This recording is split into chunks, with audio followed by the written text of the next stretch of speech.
Hello, everyone. My name is Aaron Banese. I'm the head of strategy and innovation at the Development Bank Ghana. I'm joined today by my colleague, Pamela. Pamela is part of our risk department. She handles specifically markets and liquidity risk. So we are here today to really discuss DBG, right? It's a short, friendly discussion. It's just to help anyone listening right now to really understand what DBG is out here to do.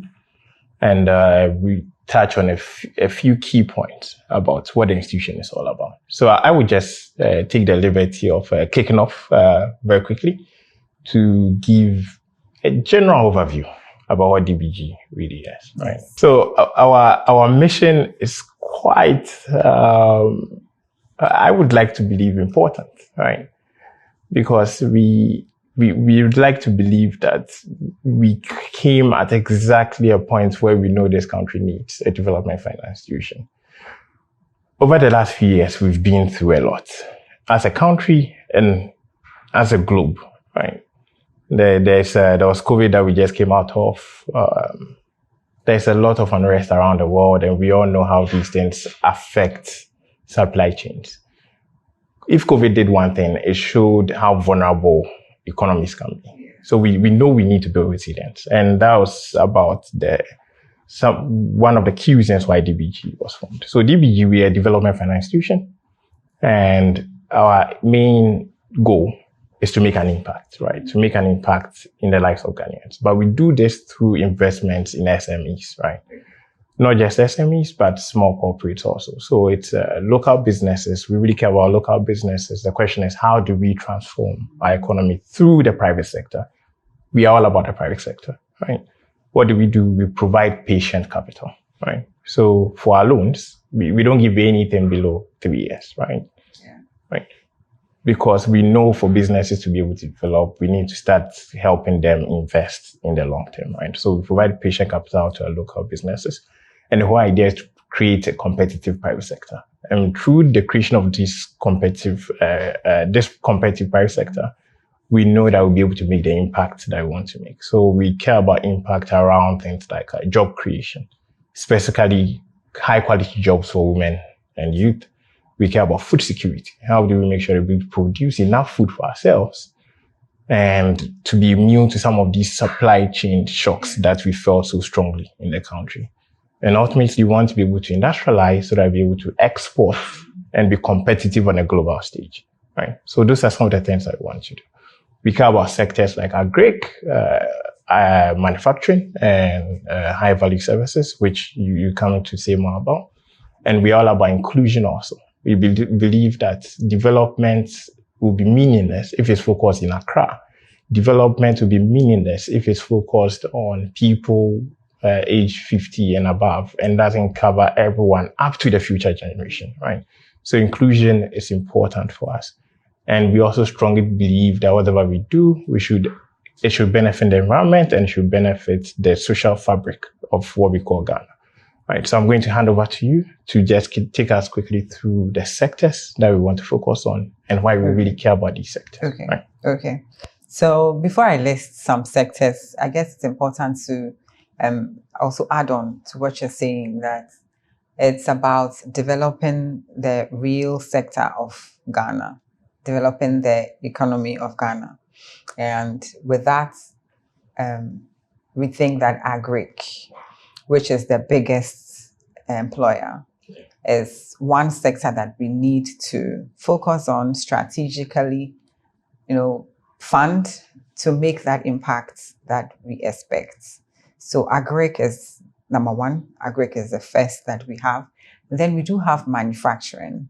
We also think that manufacturing, because no serious economy can develop without growing or actively growing its industries.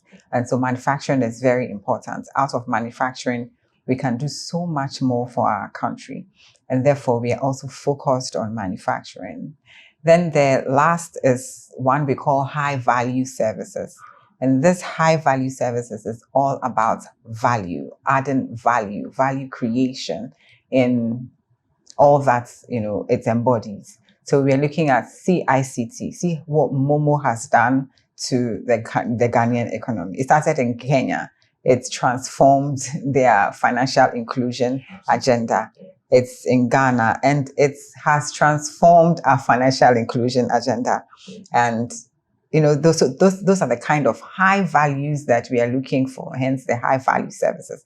Moving away from ICT, we are looking at education. And I can't believe other points. Education is, the bane of any serious country. Then, yes, then health. And it's another. Without healthy people, without a good health system in the economy, we also will not get, we can't go far. And outside of that, we are looking at, I mentioned education, tourism is the other, which also falls under high value services. And tourism, because it's, I think, one of the very easiest ways to get foreign exchange into the country. So those are the sectors that we are focused on to grow our economy, to grow our real sector, to develop as Ghanaians. And with these, services also, you see that it's quite varied, it's vast. It serves the need for the people in the hinterland, for the people along the coast, for those who have raw materials to their reach when they want to, manufacture or add value to those raw materials. So it's just across, the entire country, people are able to, or businesses are able to get their niche that Development Bank can support. So yeah, that's it about our sectors.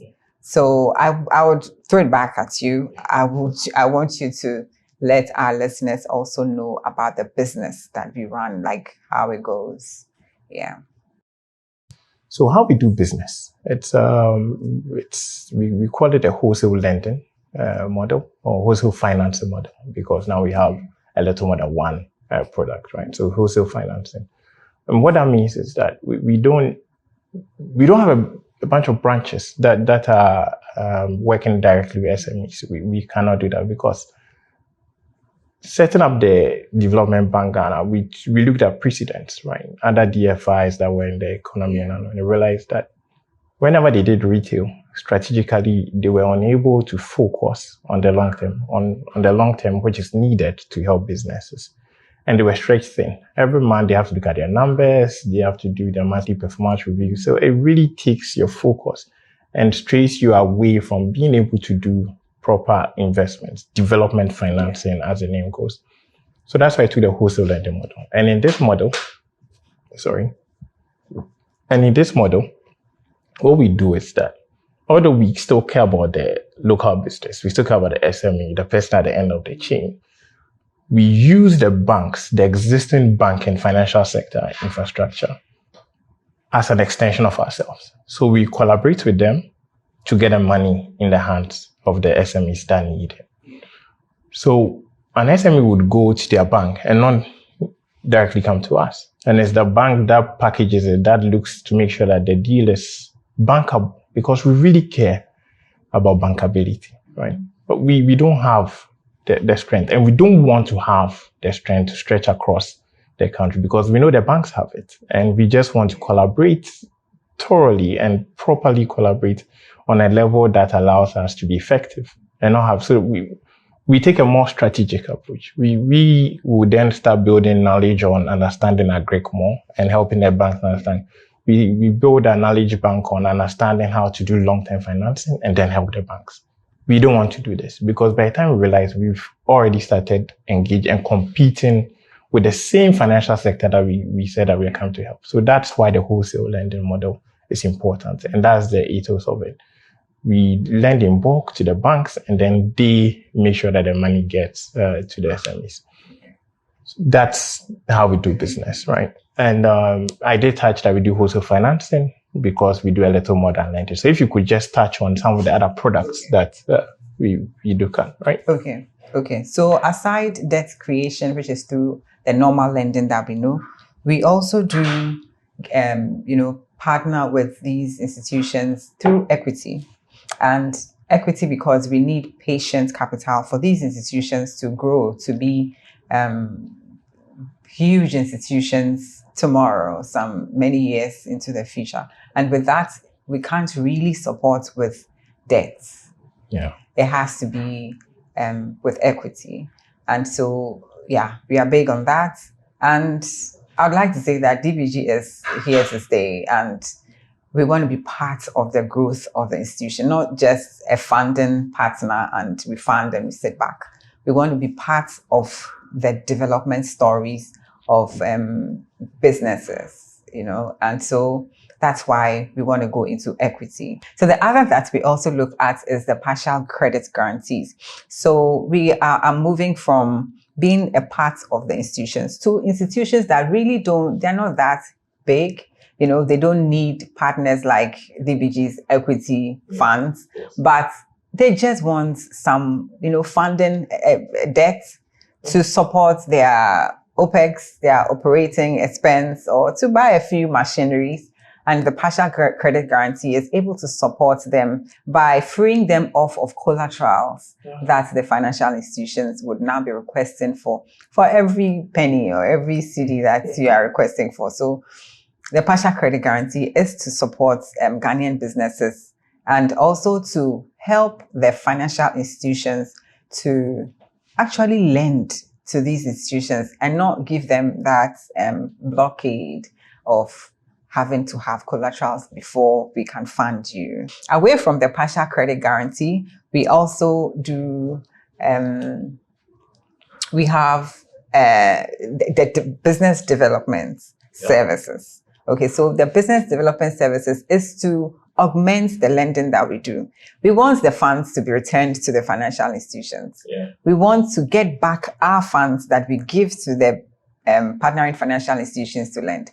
And so we think that with giving technical assistance to the financial institutions, to the SMEs themselves, they're able to, retain, maintain, or put up good business habits, practices that would help them to, scale their business, to have good cash flows, to pay back their loans, for the funds to also, move around to many more people and to sustain our business generally. Yeah. So these are the products that we have going on at the moment. I'm sure with time, we would now, there will be more room to do more. Factoring, digital, all those are in the pipeline. But these are the ones I would like to talk about.